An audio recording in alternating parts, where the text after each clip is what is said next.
જી, મારું નામ ઇકબાલ જજ છે. હું ભીમ આર્મી ગુજરાત પ્રદેશ ઉપાધ્યક્ષ છું.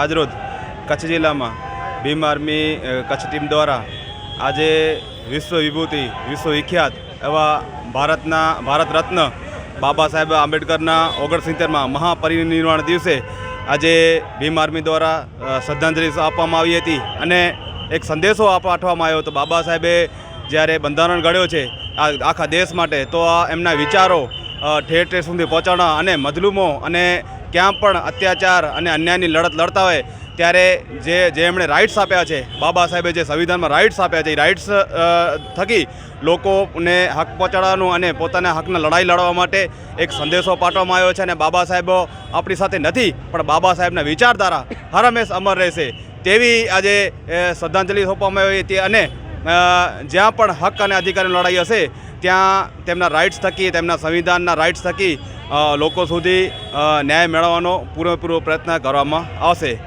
તેવી રીતના શ્રદ્ધાંજલિ સોંપવામાં આવી હતી.